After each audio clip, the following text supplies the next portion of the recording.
Hi, Dana. Welcome to the Integrative Health Coach Success Podcast. Hi, thanks for having me. Yes, our pleasure. I always get excited when I get to sit down with a fellow EquiLife coach. So I'm looking forward to diving in. I think the listeners always get good information from kind of getting the inside as to what happens at EquiLife. So I'm excited for you to share your story. What we'll do to start is if you can kind of share with the listeners what you're currently doing in kind of practice, and then we'll back it up and talk about kind of how you got started, what you were doing before this, and go from there. Yeah, great. So I've been working at EquiLife for almost a year now, which is pretty incredible. And so I've been doing that for a year. And, my background, I'm a registered dietitian. So I came from more so the conventional medicine field. And so, that was something that I was really had like a good foundation in. And so that really was a good base for coming into this field, coming into this functional medicine field, which I'm very happy to talk about with you. Yeah, I would love, to back it up a little bit. So I'm curious if did you become a registered dietitian right out of school? Is nutrition something that you always knew you kind of had a passion for? How did it kind of all start for you? Yeah, well, that's a great question. I want to say about even 20 years ago or so, I actually started to work with a chiropractor who did all these different things, not just, typical chiropractic work. But I went to her and I was dealing with some things. And this was, like I said, about 20 years ago or so. At that point in time, I really didn't like my job. I had graduated college. I was working in this field of working in like the tourism industry. I really didn't know what I wanted to do. It's like that typical, you go to college, you don't really know what you want to do. So you just kind of like choose a major. Well, that was my story. So knew I didn't like what I was doing. And I had a desire, I should say, to learn more about nutrition. It was something that like my father was interested in and really read a lot of books about it. And I guess maybe that's where I got it from him. And so I told myself, okay, you can stay in this job, which you really don't like. You have a desire for nutrition. You worked with this chiropractor who I found fascinating. Like the things that she did, it really sowed some seeds into my life and made me think about health from like a completely different perspective. And so I really think that, like I said, like 20 years ago, these were some seeds that were sown that really made a big imprint in my life regarding this field. And so at that point in time, I said, I'm young, I'm single, you know what? And I discussed it with my family. Let me just go back to school. If I get a degree in something like, I don't know, nutrition, I'll have a good foundation. And then if I wanted to get into the alternative medicine field, well, people will say, okay, she's got a good education. So, she's worth like listening to. So that's what kind of spearheaded that journey, where I went back to school and I got a degree in nutritional sciences. And then after that, so in order to become a registered dietitian, you have to complete an internship. And this is typically internships are like 8 months to a year where you're doing rotations in hospital settings, long-term care facilities. And this is more so where you're, looking at like disease states and how us as a, dietitian can help somebody with their specific disease state from the nutrition aspect. So that's what I did. I did my rotation. And then after that, and that was I was about 8 months. I then took my boards and became a registered dietitian. And at that time, again, I wanted to become a dietitian because I wanted a good foundation to eventually get into alternative health. But at that point in time, I had no idea how to do that. I knew I didn't want to become a chiropractor. I really didn't know what my options were. So I needed a job, and most dietitians are employed by hospitals. So lo and behold, got a job in a hospital, and it was a small teaching hospital. I actually was working in Philly, and it was a great place to start. I learned a lot. And then, it's kind of like one of those things, you get comfortable and you just stay in it. And unfortunately, again, I learned a lot, but I stayed in it. I switched to a different hospital and was working there for about 8.5 years. And I got to a point where I said, like, what am I really how am I really helping these patients out? We're doing things like diet educations with people, specifically maybe things like diabetes, hypertension, gut issues. But I really felt like I was limited.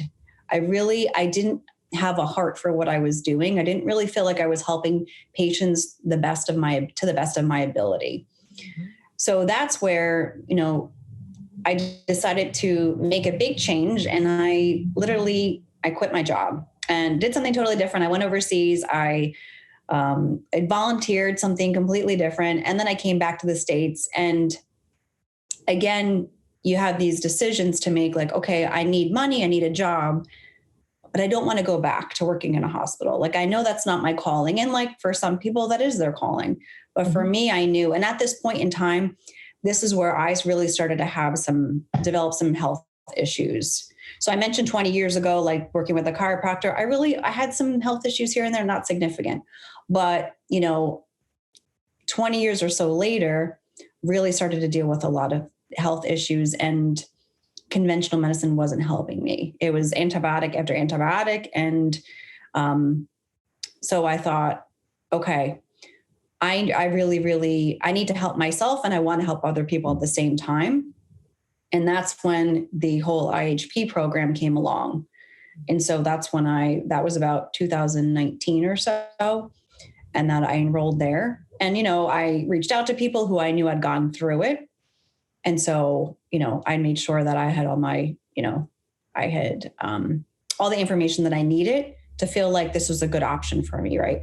So, and that's what I did. And so I did it. I went through the program, and man, I tell you, my eyes were opened. My eyes were open to this field of functional medicine.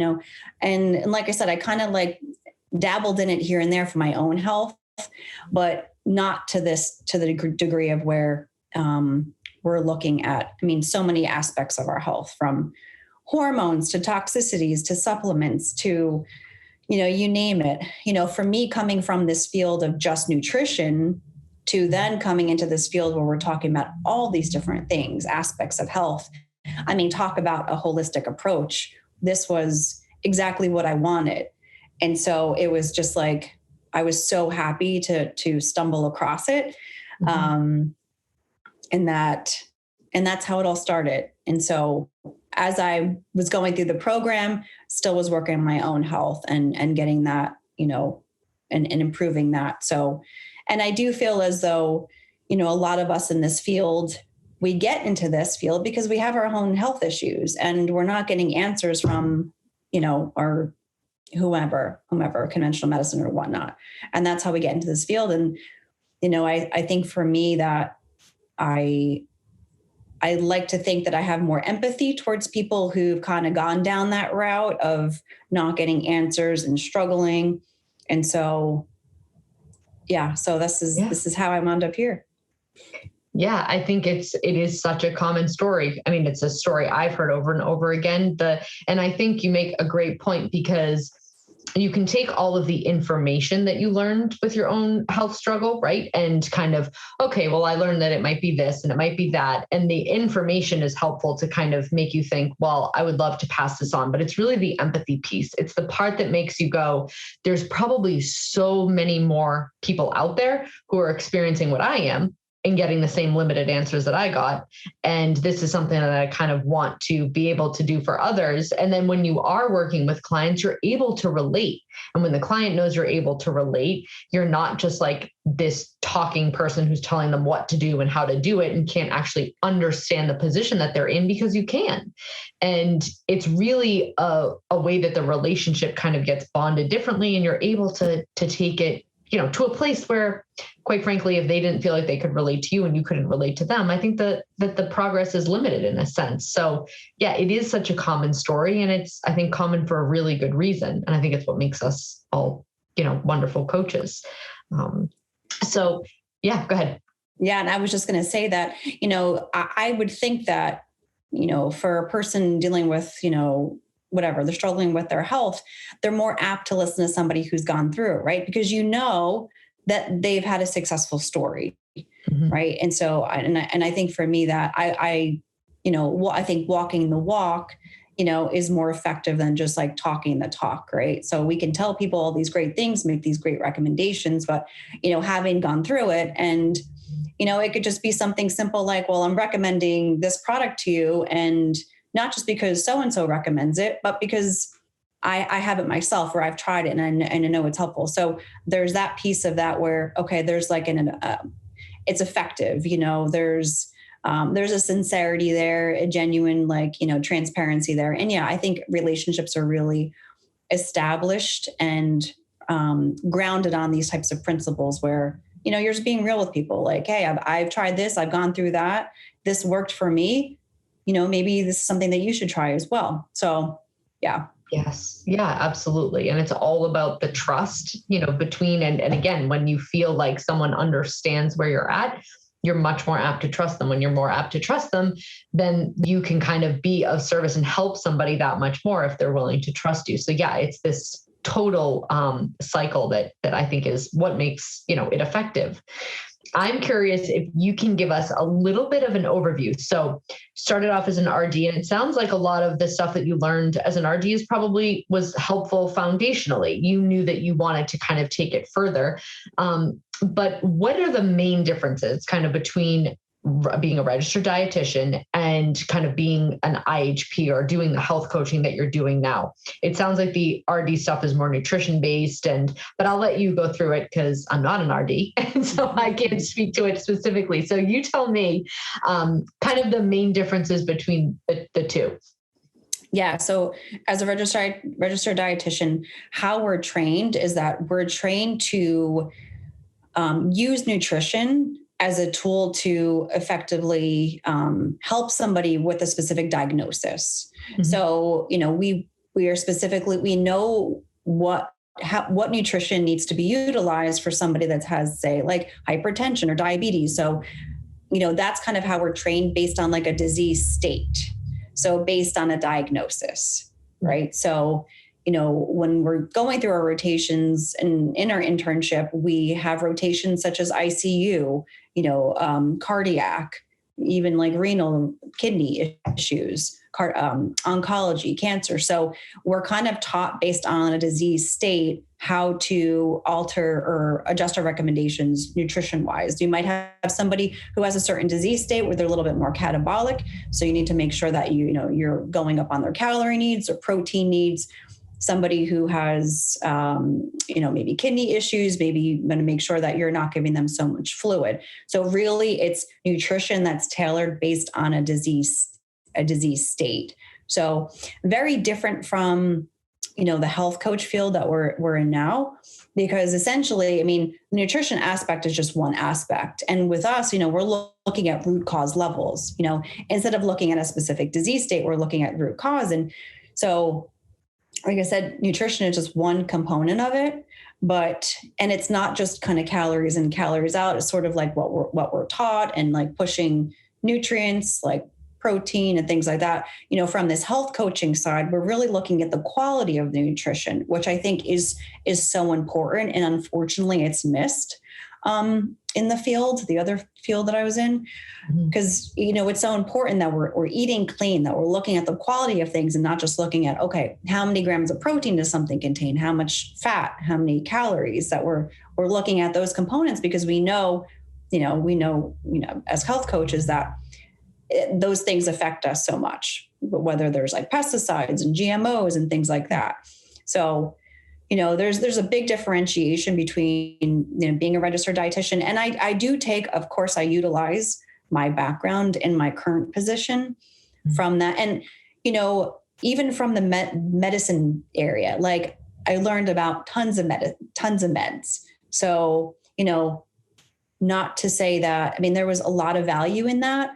And so I definitely utilize what I've learned previously in this current field. But, from the health coaching field, we're not just looking at nutrition, right? We're looking at all these we're looking at supplements, we're looking at toxicities, right? We're looking at female hormones and the gut.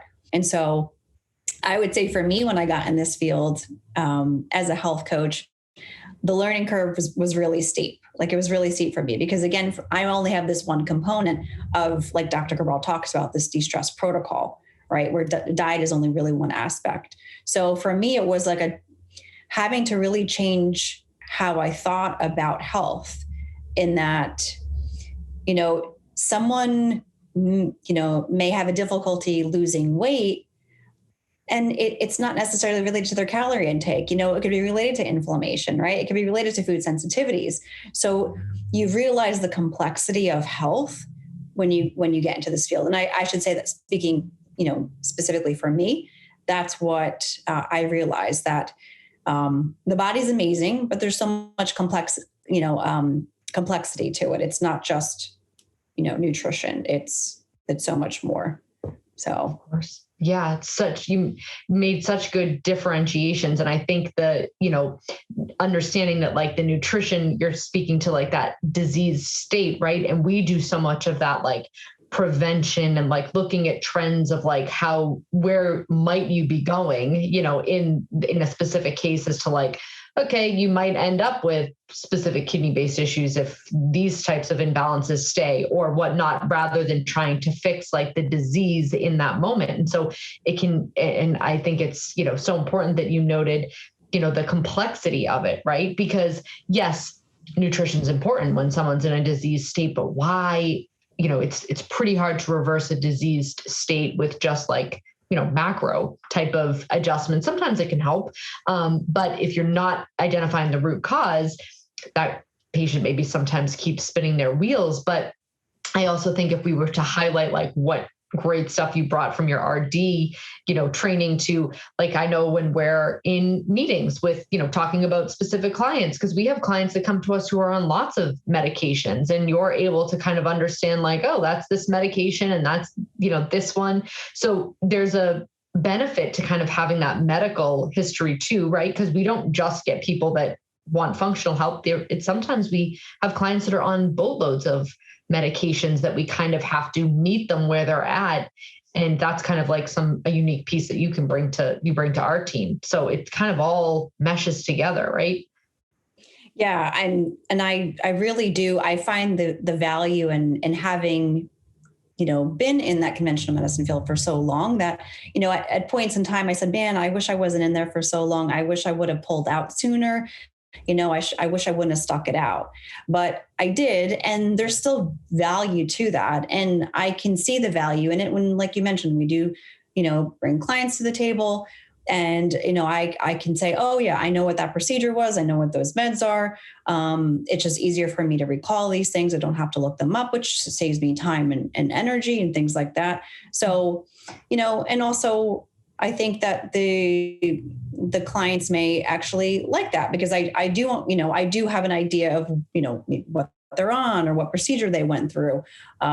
So I think that I am happy and I am grateful for the background that I have. But I'm really grateful where I am now. And it is nice. Again, working in a hospital, you're working with a lot of sick people. And like you mentioned, they're at that point in time where it's like they have a certain, disease state. And it's really difficult to reverse. It is really difficult to manage. And here we're being more proactive, right? This is the preventative medicine sort of field. We want to, mitigate those disease states from developing.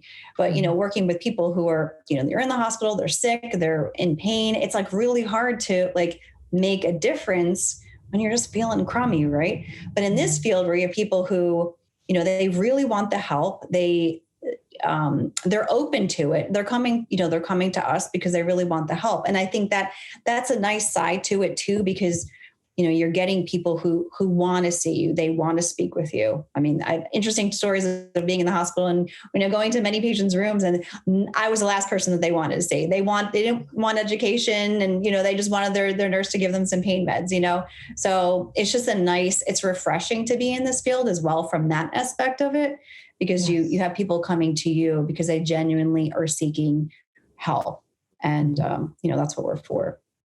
Yes. Oh, such a good point. Yeah. Because you were probably just mandated to be in certain, go to certain people's rooms or be a part of, a patient's care based on what the hospital kind of designed for their, specific patient care. And yeah, some people might just want to keep eating the crap that they're eating and not have any intention or desire to change that. And it can be probably uncomfortable, like to just be like the, nutritionist coming in, toting like her talk on eating healthy when someone's looking at you like, lady, I don't want whatever you're selling. Oh yeah, there was a lot of that, right? There's a lot of it. And that's where it can get discouraging. It's like, okay, what am I doing? How am I really making an impact here? Then you'd get a patient, here or there, which was really appreciative and wanted to hear what you had to say, but you're still limited, you're limited with what you can say, what you can do, like what, good quality food you have available as well, which can be in a whole nother talk, what's actually available and offered by the hospitals, so you're limited in a lot of regards as a dietitian. But needless to say, of course, there's still instances where you are helping people out, and of course you hope that after they leave the hospital that they get further care from that aspect of eating well and choosing the right foods and just taking care of their life. That doesn't just end with them leaving the hospital and that's it. But I think that's what the great thing about us here at EquiLife is that, we have the labs, we have us health coaches that can really, look at someone's health from many, many different angles, which I think is so valuable. It's not just, you get a lab and that's it, or you get a health coaching call, you're getting health coaching call as well as a lab. So, having that data and going over that information with people. Anyway, I think it's very super valuable with where we're at with EquiLife. Of course.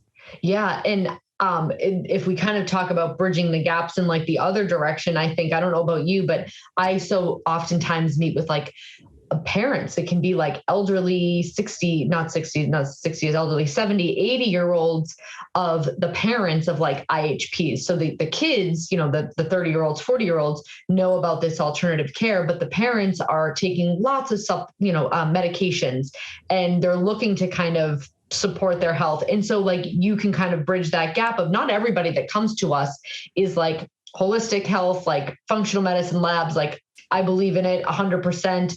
Is some people kind of come in skeptical. And so like when we have someone like you who does understand the medical side of things, maybe they have met with the dietitian when they were in the hospital for X, Y, and Z, right? Like you're able to kind of see there's both of these worlds. I can kind of make them collide and give you something that you feel comfortable with. I think is super important because we get, again, that wide range of some people are just like totally into the holistic side of things. But then some people, it's their first dabble in it. And it's something that, might be a little out of their comfort zone at first. Yeah. And I think that's important that we, don't push people into doing this, taking this test and just working with them where they're at.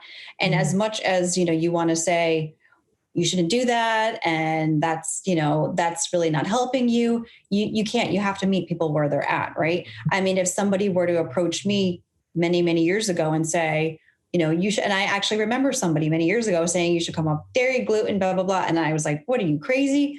So meeting people where they're at. Yes. But the proof is in the pudding too. Right. So once they start something, whether it's a little step, whether it's, doing one lab or doing one protocol or something like that. Again, the proof is in the pudding. So once they see those results, then they can be more open to trying different things. And that's where the trust comes in too, where they're trusting you now because they are seeing results. And yeah, I think it's important to meet people where they're at, whether if they're just coming into this field, or they've been in it for a while. It's, being practical with our approach and think, who is this person in front of me? Like, who am I working with? What are they comfortable with? And so I think it's really important to be mindful of that. Yeah. Yes. Yeah. And again, that can come from experience too. Like you may have felt, that at one point in your health journey. And I think it's kind of no different where some people, if you get too overwhelmed with the recommendations, it can just paralyze you. And then what good is anything, right? Whereas if somebody can take little bits at a time, like here, just do this small improvement and they can handle that. Well, doing the small improvement is better than giving them 5 things to work on if they're not going to do any of those 5 things, right? You just, and again, it's all about reading, which you're really good at, reading a client at where they're at and understanding, okay, this is someone that can handle all of what I need to tell them, or this is someone that needs to hear just the first few foundational things. And then we can build on that when we see some improvements. And the approach and the initial step is so important because, like you said, that's what like builds the trust. That's what gets the momentum going. That's what kind of sets everything up. And it kind of determines what success you can have long-term with a client too. Yeah, absolutely. I completely agree. Yeah. So if we had like a dietitian listening or, somebody, a registered dietitian or somebody in the more conventional space, and I think there's many IHPs that come from the conventional space, and they were thinking, oh, I really want to do IHP. Do you have like one recommendation that you would have for them as far as, how to move from being a registered dietitian to IHP, like that kind of, I think you probably would say do it, but a word of advice or something like that? Yeah. And I would say, first off, how are you feeling about your current job? If you're feeling unsettled, if you feel like you're really, you're maybe not making the impact that you want to make, and you want to do something different, like you feel as though, okay, I really want to talk about like organic and I want organic foods, and I really want to talk about supplements, and I really want to learn about like good quality supplements, right? I mean, that alone is really important. And that's not something that we're taught in school. If you feel as though that you have a little bit of an itching, like you just feel a little bit unsettled, you want to make some changes, and you really like this functional medicine space, and you want to learn things like heavy metals and learn more about again, good quality supplements, because again, that's not something we're taught, and it's really important. Then I would say reach out to us and to the IHP, support group or whatnot, and email us with your questions, or reach out to people who have actually come into this field, because it's so interesting. It is really, really important. I mean, it's really important for somebody's health, because again, coming from, you can help people just from a nutrition perspective. Yeah, I do agree with that, but there's so much more.